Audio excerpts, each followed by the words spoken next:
ഇനി അടുത്ത ഘട്ടം എന്ന് പറയുന്നത് മയ്യത്തിനെ കുളിപ്പിക്കുക എന്നുള്ള കാര്യമാണ്. മയ്യത്തിനെ കുളിപ്പിക്കുക, ഇതുമുതലുള്ള കാര്യങ്ങൾ നിങ്ങളെ തന്നിരിക്കുന്ന നോട്ട്സിൻ്റെ ആദ്യ ഭാഗത്തുണ്ട്. അതുകൊണ്ട് നിങ്ങൾക്കത് എഴുതേണ്ടി വരികയില്ല. നിങ്ങൾ ജസ്റ്റ് ആ പോയിന്റ് ശ്രദ്ധിച്ചാൽ മതി. പണ്ഡിതന്മാർ പറഞ്ഞ ചില ഖുത്തകളാണ്, അതിൻ്റെ പോയിൻറ്റ്സുകളാണ് നമ്മൾ അവിടെ കൊടുത്തിട്ടുള്ളത്. സിഫത്തു വസ്ലിൽ മയ്യത്തി അസ്സഹിഹ, മയ്യത്തിനെ കുളിപ്പിക്കുന്ന ശരിയായ രൂപം എന്നുള്ളതാണ്. പണ്ഡിതന്മാർ പറയുന്നു, നമ്മൾ ശരിക്കും ശ്രദ്ധിക്കേണ്ട കാര്യമാണ്, മയ്യത്തിനെ കുളിപ്പിക്കുന്ന ആളുകൾ അമീനുൻ ആലിമും ആയിരിക്കണം. കുളിപ്പിക്കുന്ന കാര്യത്തെക്കുറിച്ചിട്ട് നന്നായി അറിയുന്ന ഒരാളായിരിക്കണം. ഒന്ന്, ആർക്കെങ്കിലും പരീക്ഷണത്തിന് എന്തെങ്കിലുമൊക്കെ ചെയ്യാൻ കൊടുക്കുന്നതല്ല, മറിച്ച് കുളിപ്പിക്കാൻ അറിയുന്ന ആളായിരിക്കണം. ഇതുപോലെ പഠിച്ചിട്ടോ അതല്ലെങ്കിൽ വേറെ ആളുകളുടെ കൂടെ അങ്ങനെ കുളിപ്പിച്ച് ശീലമോ ഉള്ള ആളുകളായിരിക്കണം. അതല്ലെങ്കിൽ അവരെന്തെങ്കിലുമൊക്കെ ചെയ്തു കൂട്ടും. അപ്പോൾ ഒന്നായിരിക്കണം, ആരായിരിക്കണം? ആലിമും ബി തഖ്സീലിൽ മൗത്ത, കുളിപ്പിക്കുന്നതുമായി ബന്ധപ്പെട്ട കാര്യം അറിയുന്ന ആളായിരിക്കണം. രണ്ട്, അമീനായിരിക്കണം, വിശ്വസ്തനായിരിക്കണം. എന്ന് പറഞ്ഞാൽ മയ്യത്തിൻ്റെ വല്ല കുറവുകളോ ന്യൂനതകളോ മറ്റോ ഒക്കെ ഉണ്ട് എങ്കിൽ അത് ആളുകളോടൊക്കെ വിളിച്ച് പറയുന്ന, മയ്യത്തിനെ വഷളാക്കി കളയുന്ന ഒരാളൊന്നും ആകാൻ പാടില്ല. നല്ല ആളായിരിക്കണം, നല്ല നടപ്പുള്ള വിശ്വസ്തനായിട്ടുള്ള ആളായിരിക്കണം മയ്യത്തിനെ കുളിപ്പിക്കേണ്ടത് എന്നുള്ളതാണ് ഒന്നാമത്തെ പോയിന്റ്. രണ്ടാമത്തത്, പുരുഷന്മാരും സ്ത്രീകളുമാണ് കുളിപ്പിക്കേണ്ടത്. പുരുഷന്മാർ കുളിപ്പിക്കും, സ്ത്രീകളും കുളിപ്പിക്കും. ഇല്ല സൗജിയ, ഭാര്യ ഭർത്താക്കന്മാർക്ക് ഇളവുണ്ട് ഒഴികെ. അതായത് ഭാര്യയെ ഭർത്താവിന് കുളിപ്പിക്കാം, ഭർത്താവിന് ഭാര്യയ്ക്കും കുളിപ്പിക്കാം. അതല്ല എങ്കിൽ പുരുഷന്മാരാണ് കുളിപ്പിക്കുക, സ്ത്രീകളുമാണ് കുളിപ്പിക്കുക. പ്രത്യേകം ശ്രദ്ധിക്കണം, ഒരു സ്ത്രീയുടെ മയ്യത്തും ഒരു പുരുഷനും കുളിപ്പിക്കാൻ പാടില്ല. അതായത് മഹറമല്ലാത്ത ഭർത്താവല്ലാത്ത ഒരാൾക്കും കുളിപ്പിക്കാൻ പാടില്ല. ഭർത്താവല്ലാത്ത ഒരാൾക്കും സ്ത്രീയുടെ മയ്യത്ത് കുളിപ്പിക്കാൻ പാടില്ല എന്നുള്ളത് നമ്മൾ മനസ്സിലാക്കേണ്ട കാര്യമാണ്. പിന്നീട് പറഞ്ഞ മറ്റൊരു കാര്യമാണ്, മയ്യത്ത് കുളിപ്പിക്കുന്ന ആളുകൾക്ക് അത് മയ്യത്ത് കുളിപ്പിക്കുകയാണ് എന്നുള്ള നീയത്തുണ്ടാകണം. മുസ്തഹബാണ്, അവിടെ വാജിബാണെന്നോ ഷർത്താണെന്നോ പണ്ഡിതന്മാർ പറഞ്ഞിട്ടില്ല. ഒരാളങ്ങനെ നീയത്തില്ലാതെ കുളിപ്പിച്ചാലും അത് ശരിയാകും, പക്ഷേ മുസ്തഹബാണ്. അതങ്ങനെ ഒരു നീയത്ത് മനസ്സിൽ കൊണ്ടുവരിക എന്നുള്ളത് മുസ്തഹബായിട്ടുള്ള കാര്യമാണ് എന്ന് ചെയ്യണം, ശ്രദ്ധിക്കണം. അതുപോലെ പറഞ്ഞ മറ്റൊരു കാര്യമാണ്, മയ്യത്ത് കുളിപ്പിക്കുമ്പോൾ അവിടെ മയ്യത്തിനെ കുളിപ്പിക്കാൻ ഒരു നിലക്കും സഹായം ആകാത്ത ആളുകളൊന്നും അവിടെ നോക്കിക്കാൻ വേണ്ടതില്ല. മറിച്ച് ആരാണോ മയ്യത്ത് കുളിപ്പിക്കാൻ ആവശ്യം, അതിന് പണിയെടുക്കുന്ന ആളുകൾ, അവർ മാത്രമേ അവിടെ വേണ്ടതുള്ളൂ. ഇപ്പോൾ അല്ലാതെ മയ്യത്ത് കുളിപ്പിക്കുകയാണ്, കുറേ 4-5 ആൾക്കാർ അപ്പുറത്തും ഇപ്പുറത്തൊക്കെ നിന്ന് അത് കാണാൻ, അങ്ങനെ ചെയ്യേണ്ടതില്ല. മറിച്ച് അതിനെ സഹായിക്കുന്ന ആളുകൾ, അത് എന്തൊക്കെ സഹായങ്ങളുണ്ട്, വെള്ളം എടുത്തു കൊടുക്കുന്ന ആൾക്കാരുണ്ടാകും, അതുപോലെ പല കാര്യങ്ങളൊക്കെ ചെയ്തു കൊടുക്കുന്ന ആൾക്കാരുണ്ട്. അപ്പോൾ മയ്യത്തിനെ മറിച്ചിടണമെങ്കിൽ ഒരല്പം വെയിറ്റുള്ള മയ്യത്തൊക്കെ ആണെങ്കിൽ ചിലപ്പോൾ ഒന്നിലധികം 2-3 ഒക്കെ ആൾക്കാർ വേണ്ടി വരും. കാരണം അത് വൃത്തിയിൽ മയ്യത്തിനെ ചരിച്ച് കടത്തൊക്കെ വേണം. നിങ്ങളത് പിന്നീട് കാണും. അപ്പം അങ്ങനെ ആ ആവശ്യക്കാരായ ആളുകൾ മാത്രമേ അവിടെ വേണ്ടതുള്ളൂ, അതിലപ്പുറത്തേക്ക് ആളുകളെ വേണ്ടതില്ല എന്നുള്ള കാര്യം ശ്രദ്ധിക്കാൻ പറഞ്ഞിട്ടുണ്ട്. അതുപോലെ തജ്രീദുൽ മയ്യിത്തി മിൻ സിയാബിഹി, മയ്യത്തിൻ്റെ വസ്ത്രമൊക്കെ അഴിച്ചു മാറ്റുക എന്നുള്ളതാണ്. ഇത് നമ്മൾ നേരത്തെ പറഞ്ഞിട്ടുണ്ട്. മയ്യത്തിൻ്റെ വസ്ത്രം നമ്മൾ ആദ്യമേ അഴിച്ചു വെച്ചിട്ടുണ്ട് എങ്കിൽ നമുക്കിവിടെ ആ ഒരു കാര്യം ഉണ്ടാവില്ല. മരണപ്പെട്ട ഉടനെ നമ്മൾ കഴിച്ചു വെച്ചിട്ടുണ്ട് എങ്കിൽ ഇവിടെ ആ തുണിയേ ഉണ്ടാവുകയുള്ളൂ, നമ്മളത് അയച്ചു വെച്ചിട്ടുണ്ട്. ഇനി അതല്ല എങ്കിൽ നമുക്കിവിടെ അയച്ചു വെക്കേണ്ടതുണ്ടാകും. അപ്പോൾ ഈ ഒരുപാട് നേരം കഴിഞ്ഞിട്ടാണ് അയച്ചു വെക്കുന്നത് എങ്കിൽ ചിലപ്പോൾ നമുക്ക് കൈയൊന്നും ഇങ്ങനെ പിടിച്ച് പൊന്തിച്ച് തുണി അങ്ങനെ എടുക്കാൻ കഴിയില്ല. അങ്ങനെ മയ്യത്തിൻ്റെ കയ്യെ എല്ലൊക്കെ പൊട്ടുന്ന രൂപത്തിലൊന്നും ഒരിക്കലും അങ്ങനെ പൊന്തിക്കാൻ പാടില്ല. അപ്പോൾ അവിടെ എന്താണ് ചെയ്യേണ്ടത്, കൈ അങ്ങനെ വിറങ്ങൽ ചൊറച്ചു പോയിട്ടുണ്ട് എങ്കിൽ കത്രികയോ മറ്റോ ഉപയോഗിച്ചു കൊണ്ടാണ് വസ്ത്രം എന്ത് ചെയ്യേണ്ടത്, കട്ട് ചെയ്ത് ചെയ്യേണ്ടത്. അങ്ങനെയാണ് കട്ട് ചെയ്ത് അങ്ങനെ ചെയ്യാണ് വേണ്ടത്, അത് അങ്ങനെ ഒഴിവാക്കുകയാണ് വേണ്ടത്. അതല്ലാതെ എന്ത് ചെയ്യാൻ പാടില്ല, ആ രൂപത്തിൽ എല്ല് പൊട്ടുന്ന രൂപത്തിലോ മറ്റോ ഒന്നും അങ്ങനെ ഇറങ്ങലിച്ച് പോയിട്ടുണ്ട് എങ്കിൽ അങ്ങനെ ചെയ്യാൻ പാടില്ല. അപ്പം അത് മുറിച്ചിട്ടോ മറ്റോ ഒക്കെ അങ്ങനെ ചെയ്യണം. അപ്പം അങ്ങനെ വസ്ത്രം അയക്കുക എന്നുള്ളത് സഹോദരങ്ങളെ, നബി സല്ലല്ലാഹു അലൈഹി വസല്ലമയുടെ കാര്യത്തിൽ സ്വഹാബികൾക്ക് ഇങ്ങനെ സംശയം ഉണ്ടായിട്ടുണ്ട്. സ്വഹാബികൾ നബി സല്ലല്ലാഹു അലൈഹി വസല്ലമയെ കുളിപ്പിക്കാൻ പോകുന്ന സമയത്ത് പറഞ്ഞു, വല്ലാഹി മാ നദ്രി കൈഫ നസ്ന, നമുക്കറിയില്ല എന്താണ് ഇപ്പോൾ ചെയ്യേണ്ടത്. കാരണം അവരൊരുപാട് ആശങ്കകളും മറ്റുമൊക്കെ ഉണ്ടായിട്ടുണ്ട്, പെട്ടെന്നൊന്നും കാര്യങ്ങൾ ചെയ്തിട്ടില്ല, അവരാകെ തളർന്നു പോയിട്ടുണ്ട്. അങ്ങനെ അവർ കുളിപ്പിക്കാൻ നേരത്ത് ചോദിച്ചു, അനുജരിദു റസൂലുള്ളാഹി സ്വല്ലല്ലാഹു അലൈഹി വസല്ലം കമാ അനുജരിദു മൗതാന, നമ്മളിൽ ഒരാൾ മരണപ്പെട്ടാൽ വസ്ത്രം അയച്ചു മാറ്റുന്നത് പോലെ റസൂലുള്ളാഹിൻ്റെ വസ്ത്രം അയച്ചു മാറ്റേണ്ടതുണ്ടോ? റസൂലുള്ളാഹിൻ്റെ വസ്ത്രം അയച്ചു മാറ്റുക എന്ന് പറയുന്നത് രതബ് കെടാവുകയില്ല, നമ്മൾ ചിന്തിച്ചിട്ടുണ്ട്.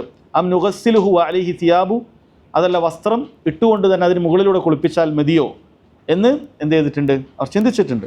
നബി സല്ലല്ലാഹു അലൈഹി വസല്ലമയുടെ മയ്യത്തിനെ കുളിപ്പിച്ചത് വസ്ത്രം ഇട്ടുകൊണ്ട് തന്നെയാണ് എന്ന് നമുക്ക് ചരിത്രത്തിൽ കാണാൻ സാധിക്കുന്ന കാര്യമാണ്. എന്നാൽ അതല്ലാത്ത ആളുകളെ സംബന്ധിച്ചിടത്തോളം ഇവർ പറയുന്നുണ്ട് കമാ നുജരിദു മൗത്താന, നമ്മളിൽ ഒരാളെ വസ്ത്രം അഴിക്കുന്നത് പോലെ സ്വഹാബികൾ പറയുന്നുണ്ട്. അപ്പം അതല്ലാത്ത ആളുകൾക്ക് വസ്ത്രം അഴിക്കുക എന്നുള്ളത് സുന്നത്തായ കാര്യം തന്നെയാണ്. അത് സ്വഹാബികൾ അത് പതിവായി അങ്ങനെയാണ് ചെയ്തിരുന്നത് എന്ന് ഹദീസിൽ കാണാൻ സാധിക്കും. ഇവിടെ പ്രത്യേകം മനസ്സിലാക്കേണ്ട കാര്യമുണ്ട്, വസ്ത്രം അഴിക്കുന്ന സമയത്തൊക്കെ ഔറത്ത് വെളിവാകാൻ പാടില്ല.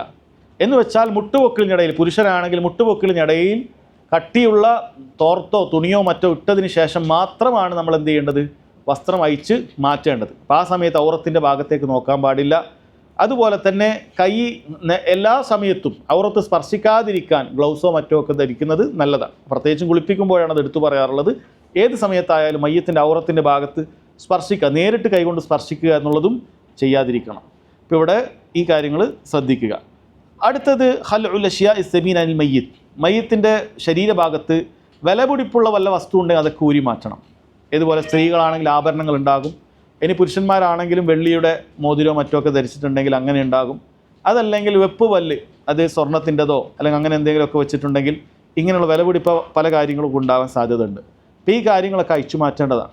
ഈ കാര്യങ്ങളൊക്കെ അയച്ചു മാറ്റേണ്ടതാണ്. അവിടെ ഒരൊറ്റ കാര്യം പണ്ഡിതന്മാർ പറഞ്ഞിട്ടുള്ളൂ, ഇത് അയച്ചു മാറ്റുന്ന സമയത്ത് ശരീരം വികൃതമാകുന്ന വല്ല അവസ്ഥയുണ്ട് എങ്കിൽ അവിടെ നമ്മൾ ചെയ്യേണ്ടതില്ല. അതായത് നമുക്ക് അയച്ചു മാറ്റുക, പല്ലൊക്കെ പണ്ഡിതന്മാർ പറയാം, അത് ഊരുന്ന സമയത്ത് ഒന്നാകെ അതിൻ്റെ രക്തച്ചൊരിച്ചിലൊക്കെ ഉണ്ടാകുന്നൊരവസ്ഥ ഉണ്ട് എങ്കിൽ അതങ്ങനെ തന്നെ വിട്ടാൽ മതി. അതല്ല എങ്കിൽ അത് ഊരണം.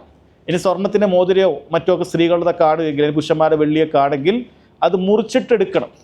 കാരണം ഇനി ഈ സ്വർണത്തിൻ്റെയും വെള്ളിയുടെയും ഉടമ ഈ മയ്യത്തല്ല, മയ്യത്തിൻ്റെ അനന്തരാവകാശിയാണ്. കയ്യിലുള്ള ആ സ്വർണ്ണമാകട്ടെ വെള്ളിയാകട്ടെ അനന്തരാവകാശിക്കുള്ളതാണ്, അത് മറമാടി പോകേണ്ടതല്ല.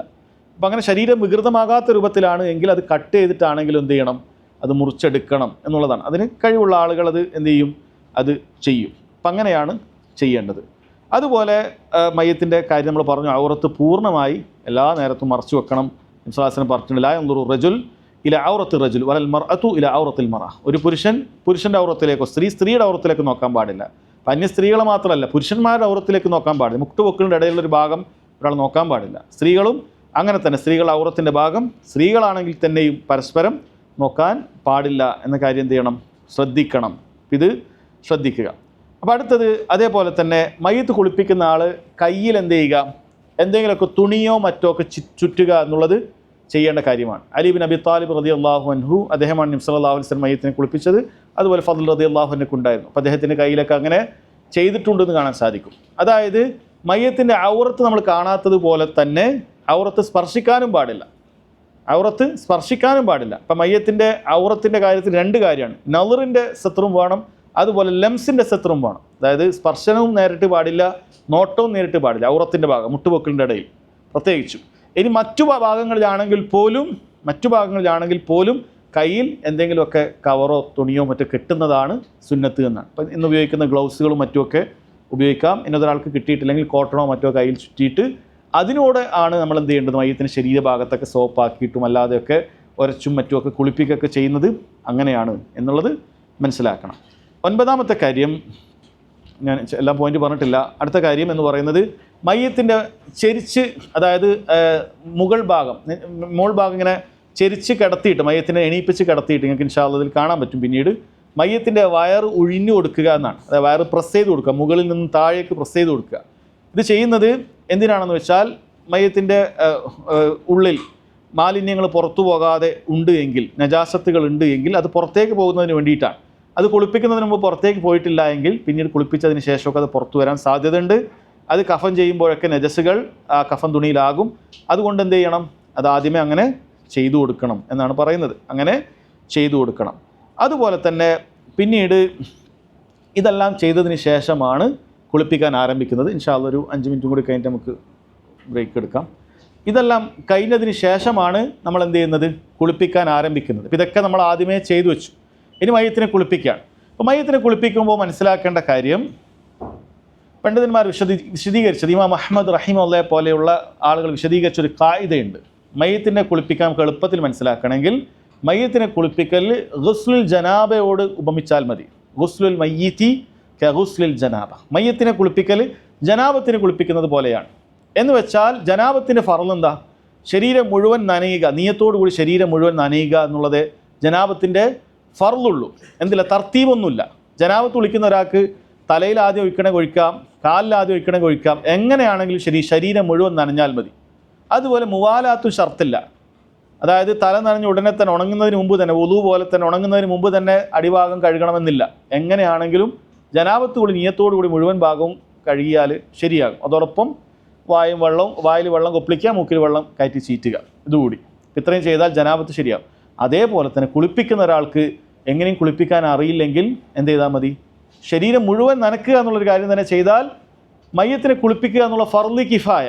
അത് നമ്മൾ കുറ്റക്കാരാകും. ആരും കുളിപ്പിച്ചിട്ടില്ലെങ്കിൽ കുറ്റക്കാരാകും. ഒരാൾ മയ്യത്തിനെ കുളിപ്പിക്കാതെ നേരെ കഫൻ ചെയ്ത് മറമാടിയാലോ കുറ്റക്കാരാകും. അപ്പം അങ്ങനെ ആർക്കും അറിയില്ലെങ്കിൽ ഏറ്റവും കുറഞ്ഞത് എന്താ ചെയ്യേണ്ട, ഒരു സ്ഥലത്ത് ഏറ്റവും കുറഞ്ഞത് വെള്ളം എടുത്ത് മുഴുവനായിട്ട് ജനാബത്ത് കുളിപ്പിക്കുന്ന എല്ലാ ഭാഗത്തും നനക്കുക എന്നുള്ള കാര്യം ചെയ്താൽ മതി. എന്നാൽ അതിന് സുന്നത്തുണ്ട്, അത് നമ്മൾ പിന്നീട് പറയും. അപ്പോൾ ഫർള് ഇതാണ്, മുഴുവൻ ഭാഗവും നനക്കുക എന്നുള്ളതാണ് ഫർള്. ഇത് ചില സാഹചര്യങ്ങളിൽ പണ്ഡിതന്മാർ പറയുന്നുണ്ട്, ചില സാഹചര്യങ്ങൾ നമുക്ക് ആവശ്യപ്പെട്ടേക്കാം. അതായത് മയ്യത്ത് പെണ്ണാവുകയും അവിടെയുള്ള ആളുകളൊക്കെ ആണുങ്ങളാവുകയും ചെയ്താൽ ഒരാൾക്ക് വസ്ത്രം അതിന് മുകളിൽ വെച്ചുകൊണ്ട് തന്നെ കുളിപ്പിക്കണമെങ്കിൽ അങ്ങനെ കുളിപ്പിക്കാം. ഇവർ ചില മക്കൾ അത് എല്ലാ തയമ്മും ചെയ്താൽ മതി എന്നും പറഞ്ഞത് കാണാൻ സാധിക്കും. അപ്പം എന്തുതന്നെയാലും മയ്യത്തിൻ്റെ കുളിപ്പിക്കലിൻ്റെ ഏറ്റവും ഇത് പ്രിൻസിപ്പിൾ എന്ന് പറയും ജനാബത്തിൻ്റെ കുളി അതുപോലെയാണ്.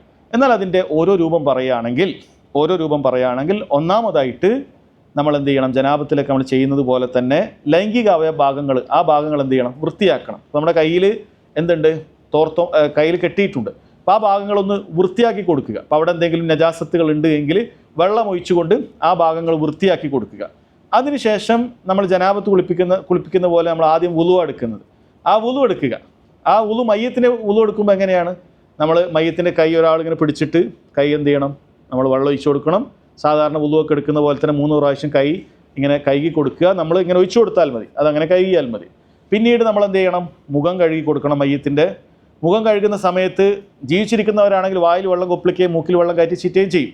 എന്നാൽ മരിച്ച മയ്യത്തിന് അങ്ങനെ ചെയ്യേണ്ടതില്ല. കാരണം വെള്ളം അകത്തേക്ക് പോയാൽ നമ്മൾ നേരത്തെ പറഞ്ഞു അത് പിന്നീട് കഫൻ ചെയ്യുമ്പോൾ ഒക്കെ പ്രശ്നമാണ്. അതുകൊണ്ട് നമ്മുടെ കയ്യിലുള്ള തുണി ചുറ്റിയ തുണി കൊണ്ട് അതിൽ നനച്ചുകൊണ്ട് പല്ലും അതുപോലെ മൂക്കിൻ്റെ ഭാഗത്തുനിന്ന് അല്പം തുടച്ചാൽ മാത്രം മതി. വെള്ളം അകത്തേക്ക് പ്രവേശിപ്പിക്കേണ്ടതില്ല. അതോടുകൂടി മുഖമായി. പിന്നീട് മുൻകൈ മുതൽ കൈമുട്ട് വരെ വുളു എടുക്കുന്നത് പോലെ അങ്ങനെയാണല്ലോ, അത് 3 പ്രാവശ്യം കഴുകുക, വലത്തേത് അതേപോലെ ഇടത്തേത്. മയ്യത്തിന് തല തടവി കൊടുക്കുക. അതുപോലെ തന്നെ കാലും എന്ത് ചെയ്യുക, വലത്തെ കാല് നെരിയാണി ഉൾപ്പെടെ 3 പ്രാവശ്യം, ഇടത്തേക്കാലും അങ്ങനെ നെരിയാണി ഉൾപ്പെടെ 3 പ്രാവശ്യം കഴുകുക. ഇതാണ് ആദ്യം ചെയ്യേണ്ടത്. നബി സല്ലല്ലാഹു അലൈഹി വസല്ലം പറഞ്ഞിട്ടുണ്ട്,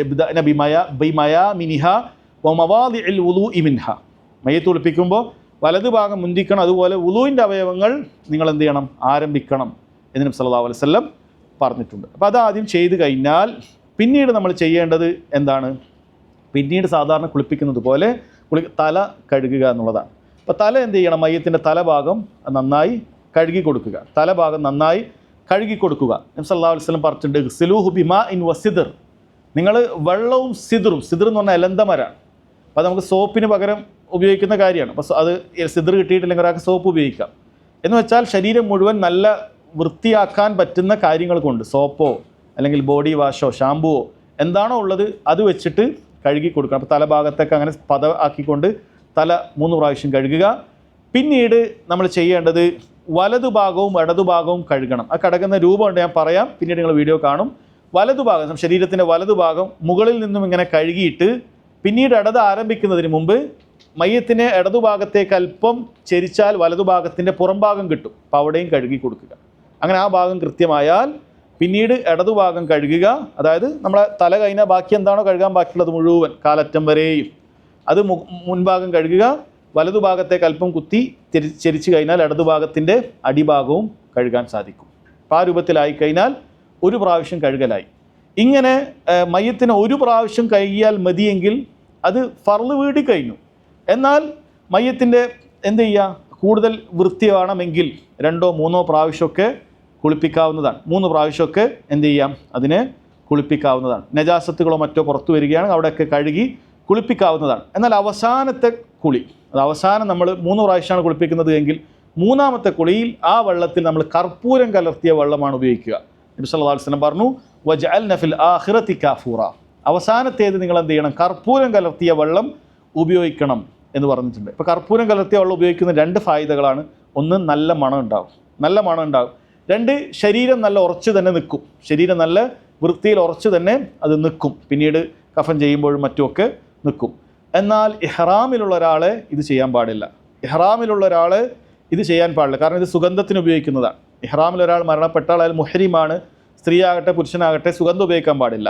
അതുകൊണ്ട് നബി സല്ലല്ലാഹു അലൈഹി വസല്ലം പറഞ്ഞത് വല തുമിസ്സു ഹുത്തീബ, ഇഹ്റാമിൽ മരണപ്പെട്ട ഒരാളെ കുറിച്ച് പറഞ്ഞപ്പോൾ സുഗന്ധം അയാളെ സ്പർശിക്കാൻ പാടില്ല, സുഗന്ധം തേച്ചു കൊടുക്കാൻ പാടില്ല എന്ന് പറഞ്ഞിട്ടുണ്ട്. ഈ രൂപത്തിലാണ് കുളിപ്പിക്കേണ്ടത്. ഇത് വൃത്തിയായി കുളിപ്പിക്കുക എന്നുള്ളതാണ്. കുളിപ്പിച്ചതിന് ശേഷം ശരീരം മുഴുവനും തുടച്ചെടുക്കുക എന്നുള്ളതും സുന്നത്തായ കാര്യമാണ്. സ്ത്രീയെ സംബന്ധിച്ചിടത്തോളം പുരുഷൻ എന്താണോ ചെയ്തത് അത് തന്നെയാണ് സ്ത്രീയെ കുളിപ്പിക്കുമ്പോഴും. എന്നാൽ കുളിച്ചതിന് ശേഷം സ്ത്രീയുടെ മുഖം 3 മെടയുക എന്നുള്ളൊരു കാര്യം കൂടിയുണ്ട്, സുന്നത്താണ്. മുൻഭാഗത്തു നിന്ന് മെടയുക, 2 ഭാഗത്തു നിന്നും കൂടി മെടയുക. ഇത്രയാണ് കുളിപ്പിക്കുന്ന രൂപം. ആ ഒരു കാര്യം വീഡിയോ കണ്ടതിന് ശേഷം ഇൻഷാ അല്ലാഹ് നമുക്ക് ബ്രേക്ക് എടുക്കാവുന്നതാണ്.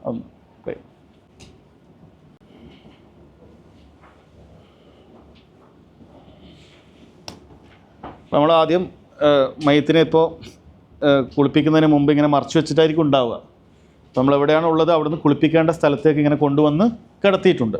അപ്പോൾ അത് ശരീഫ് റൂമിലാണുള്ളത് അല്ലെങ്കിൽ ഹാളിലാണുള്ളത്, എവിടെയാണ് നമ്മൾ മയ്യത്തിനെ കിടത്തിയിട്ടുള്ളത് അവിടുന്ന് എടുത്തിട്ട് കുളിപ്പിക്കേണ്ട സ്ഥലത്തേക്ക് കൊണ്ടുവരിക. സൂക്ഷ്മതയോടുകൂടി 2 ആളുകൾ കൃത്യമായി പിടിച്ചിട്ട് മയ്യത്തിനെ കൊണ്ടുവരിക. അങ്ങനെ വസ്ത്രം ഊരുന്നതാണ് നിങ്ങൾ കാണാൻ പോകുന്നത്. വസ്ത്രം ഊരുന്ന സമയത്ത് എന്ത് ചെയ്തിട്ടുണ്ട്, മുട്ടുപൊക്കലിനിടയിൽ തുണി വെച്ചിട്ടുണ്ട്, അതാണ് ഔറത്ത്. ആ ഭാഗമാണ് ഔറത്ത്, അത് കാണാൻ പാടില്ല.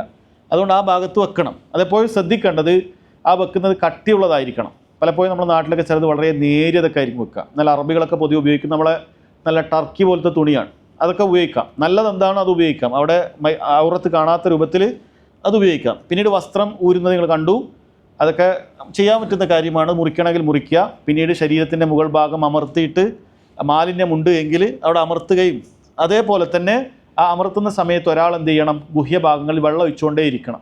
അപ്പോൾ അത് അവിടുന്ന് വരുന്ന നജാസാത്തുകൾ ഉണ്ട് എങ്കിൽ അത് പുറത്തേക്ക് ഇങ്ങനെ പോകും, അതങ്ങനെ പുറത്തേക്ക് പോയിക്കൊണ്ടേയിരിക്കും. ഈ രൂപത്തിലൊരാൾ അമർത്തുകയും അത് നജാസ് ഒരുമിച്ച് അത് വെള്ളം അങ്ങനെ ചെയ്യുകയും ചെയ്താൽ ഇത്തരത്തിലുള്ള കട്ടിലുകൾക്ക് വെള്ളം അങ്ങനെ ഡ്രെയിൻ ചെയ്ത് പോകാനുള്ള സംവിധാനമുണ്ട്, അത് പോയിക്കൊണ്ടേ ഇരുന്നോളും. അവിടെ അങ്ങനെ മാലിന്യമില്ലാത്ത രൂപത്തിൽ അത് പൂർണ്ണമായി എന്ത് ചെയ്യുക, വെള്ളം അടിച്ചുകൊണ്ടേ ഇരിക്കുക, അത് വൃത്തിയാക്കുക. അപ്പോൾ ഇവിടെ ഈ വസ്ത്രമല്ലാതെ വേറെ വസ്ത്രമില്ല. നമ്മളിതിൽ കാണിച്ചതിൽ ഉള്ളിൽ വസ്ത്രം ധരിച്ചുകൊണ്ട് തന്നെയാണ് ഉള്ളത്. യഥാർത്ഥത്തിൽ ഉള്ളിലത്തെ വസ്ത്രം കഴിക്കും. ഈ മുകളിലുള്ള മുട്ടുപൊക്കലിനിടയിലുള്ള കട്ടിയുള്ള തോർത്ത് മാത്രമേ ഉണ്ടാവുകയുള്ളൂ. പിന്നീട് കുളിപ്പിക്കുന്ന രൂപമാണ് പറയുന്നത്. ഫസ്റ്റ് വുളു എടുക്കുകയാണ് ചെയ്യുന്നത്. നമ്മൾ പറഞ്ഞു ആദ്യം മുൻകൈയാണ് കഴുകുന്നത്, അത് 3 പ്രാവശ്യം കഴുകുന്നതാണ് നമ്മൾ കാണുന്നത്. പിന്നീട് വുളുവിൻ്റെ ഓരോ കാര്യങ്ങളുമാണ് അവിടെ ഉണ്ടാവുക. ഇപ്പോൾ ഇവിടെ നമ്മൾ മുഖം കഴുകുന്ന സമയത്ത് വായിൽ നമ്മൾ വെള്ളം പല്ല് തേപ്പിച്ച് കൊടുക്കുന്നതിന് വേണ്ടി കയ്യിൽ ഇതുപോലെ എന്ത് ചെയ്യുക, നമ്മൾ ഓൾറെഡി ഒരു ഗ്ലൗസ് ഉണ്ടാവും, അതിനോട് പുറമെ നമുക്കവിടെ പല്ല് തുടച്ചു കൊടുക്കുന്നതിന് വേണ്ടിയിട്ട് ഇങ്ങനെ തുണിയോ മറ്റോ ഒക്കെ കയ്യിൽ കെട്ടാവുന്നതാണ്, വിരലിൽ കെട്ടാവുന്നതാണ്. അപ്പോൾ ആ രൂപത്തിൽ വെള്ളം എടുത്തുകൊണ്ട് ഇങ്ങനെ ചെയ്യുക, അവിടെ വൃത്തിയാക്കാമെന്നാണ്. അതല്ലാതെ അതിൻ്റെ അകത്തേക്ക് വെള്ളം പ്രവേശിപ്പിക്കേണ്ടതില്ല, അതകത്തേക്ക് പോകുന്നത് ബുദ്ധിമുട്ടുണ്ടാക്കും. പിന്നീട് മുഖം കഴുകുക എന്നുള്ളതാണ് ചെയ്യുക. കുളിപ്പിക്കുന്ന വുളു എടുക്കുന്ന സമയത്ത് ചെയ്യുന്ന അടുത്ത കാര്യം മുഖം കഴുകലാണ്. അപ്പം അത് അകത്തേക്ക് മൂക്കിൻ്റെ അകത്തേക്ക് പ്രവേശിക്കാതിരിക്കാനാണ് ചെറിയ രൂപത്തിൽ അങ്ങനെ കൈവച്ചത്. അത് എങ്ങനെയാണ് മുഖം സാധാരണ നമ്മൾ വുളു എടുക്കുമ്പോൾ കഴുകുക, ആ രൂപത്തിൽ കഴുകുക. പിന്നീട് കൈ മുട്ടുൾപ്പെടെ കഴുകുന്നതാണ്. ആദ്യം വലതിനെ മുന്തിക്കുക എന്നുള്ളതാണ് സുന്നത്ത്, വുളുവിലൊക്കെ ഉള്ളതുപോലെ തന്നെ. പിന്നീട് ഇടത്തെ കൈയും അതുപോലെ കഴുകുക.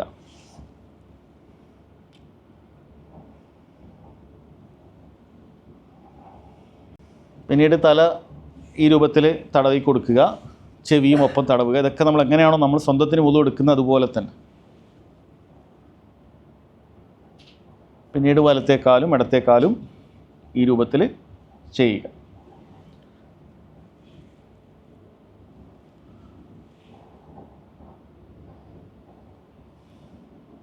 ഇങ്ങനെ വുളു എടുത്തു കഴിഞ്ഞാൽ പിന്നീട് തല കഴുകുക എന്നുള്ളതാണ്. അപ്പം അതിന് നമ്മൾ പറഞ്ഞു സിദർ ആണ് നബി സല്ലല്ലാഹു അലൈഹി വസല്ലം ഹദീസിൽ വന്നത്. അതൊരാൾ കിട്ടുകയാണെങ്കിൽ അത് അരച്ച് അത് പത ഉണ്ടാകുന്നൊരു കാര്യമാണ്. അതല്ലെങ്കിൽ നമ്മളിവിടെ ഉപയോഗിച്ചതുപോലെ ഷാമ്പുവോ മറ്റോ ഒക്കെ ഉപയോഗിക്കാം, ബോഡി വാഷോ ഷാമ്പുവോ ഒക്കെ ഉപയോഗിക്കാം. തലയിൽ നമ്മളവിടെ ഷാമ്പു ഉപയോഗിച്ച് കഴുകുന്നതാണ് കാണുന്നത്. വൃത്തിയായി അകത്തൊക്കെ എത്തുന്ന രൂപത്തിൽ കഴുകുകയാണ്.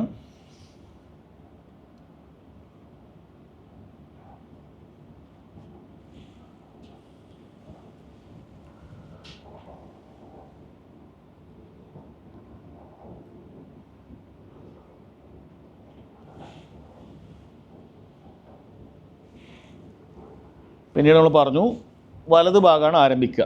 മയ്യത്തിൻ്റെ വലതു ഭാഗം, അതായത് ചുമല് മുതൽ കാല് വരെയുള്ള ഭാഗം കഴുകുക എന്നുള്ളതാണ്. ചുമല് മുതൽ കാല് വരെയുള്ള ഭാഗം കഴുകുക. അപ്പോൾ അവിടെ കൈയൊക്കെ ഉൾപ്പെടുന്നുണ്ട്. ആദ്യം വുളുവിൻ്റെ സമയത്ത് കൈ കഴുകിയിട്ടുണ്ട് എങ്കിലും നമ്മൾ പിന്നീട് നമ്മൾ എന്ത് ചെയ്യും, അത് കഴുകും. അപ്പോൾ സോപ്പൊക്കെ ഇട്ടുകൊണ്ട് അത് പൂർണ്ണമായി ആ ഭാഗം നമ്മൾ ശരിക്കും കുളിപ്പിക്കുക.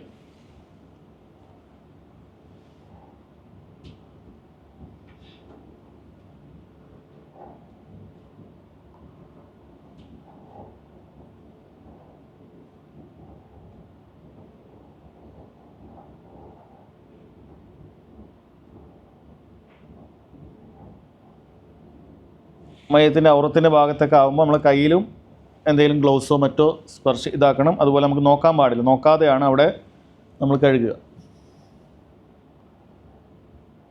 സോപ്പൊക്കെ തേച്ചുകൊണ്ട് പിന്നീടത് കുളിപ്പിക്കുക.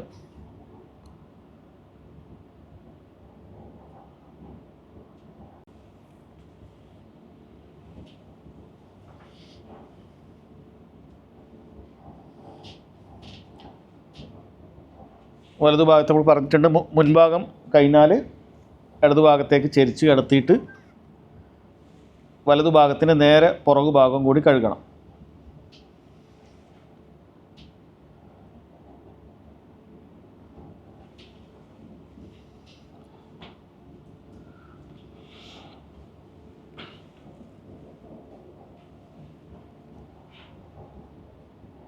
അതിനൊരു സഹായിയായിട്ട് ഒരാൾ ഇങ്ങനെ പിടിച്ചു കൊടുക്കാനുണ്ടാവണം. ഒരാളോ അല്ലെങ്കിൽ ആവശ്യമുണ്ടെങ്കിൽ രണ്ടാൾ അല്ലെങ്കിൽ ഒരാൾ തന്നെ മതിയായതാണ്. പിന്നീട് സഹായിക്കാനായിട്ട് അവിടെ ഒരാളും കൂടി മതിയാകും. അല്ലെങ്കിൽ 3 അല്ലെങ്കിൽ 4 ആൾക്ക്, ആ സമയത്ത് 4 പേരാണ് കുളിപ്പിച്ചതെന്ന് കാണാൻ പറ്റും.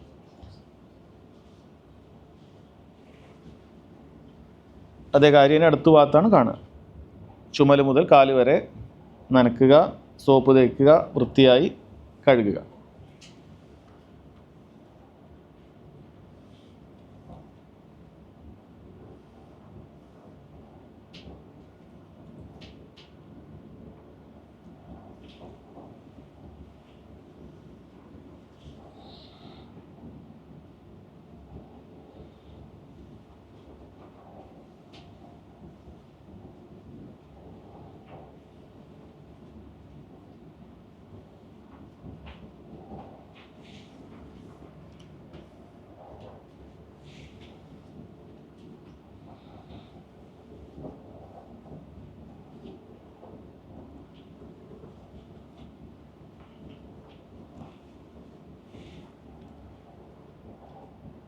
നേരത്തെ ചെയ്ത പോലെ തന്നെ ഇടതുഭാഗത്തിൻ്റെ പുറം ഭാഗവും കഴുകണം.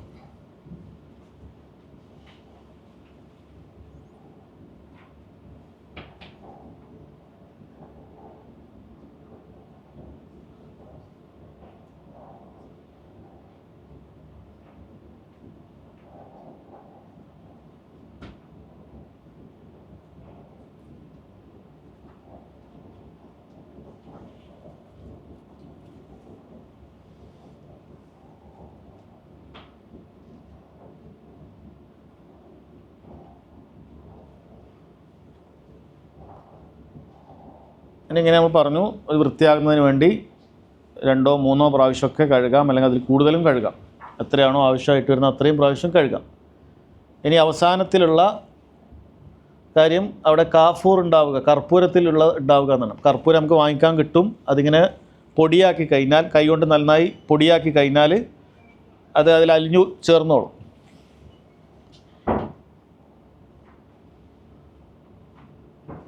ഇപ്പോൾ കർപ്പൂരത്തിൻ്റെ ആ ഒരു അലിയാത്ത ഭാഗങ്ങളാണ് അവിടെ കാണുന്നത്. അത് അവിടെ നിന്നാലും അത് ശരീരത്തിൽ സുഗന്ധം ഉണ്ടാക്കുന്നതാണ്. അത് കുഴപ്പമുള്ളതല്ല. അത് കുറച്ച് കഴിഞ്ഞാൽ അലിഞ്ഞ് സുഗന്ധം അവിടെ ഉണ്ടാവും. അങ്ങനെ പൂർണ്ണമായി കഴുകുന്നതാണ് കാണുന്നത്.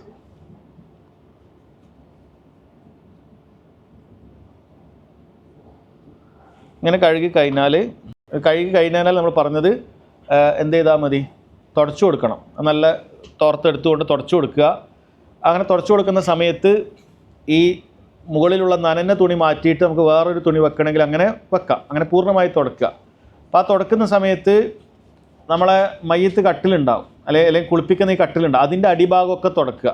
കാരണം അല്ലെങ്കിൽ തുടച്ചിട്ടില്ലെങ്കിൽ അത് വീണ്ടും അവിടെ നനവുണ്ടാക്കും, പിന്നീട് നമുക്ക് കഫൻ ചെയ്യുമ്പോൾ അവിടെ നനവ് വരും. അതുകൊണ്ട് മയ്യത്തിനെയും അതിൻ്റെ താഴ്ഭാഗത്തുള്ള ആ കട്ടിലിനെയും അതിൻ്റെ അശും മുഴുവൻ എന്ത് ചെയ്യുക, നന്നായി തുടച്ച് ഡ്രൈ ആക്കി വെക്കുക.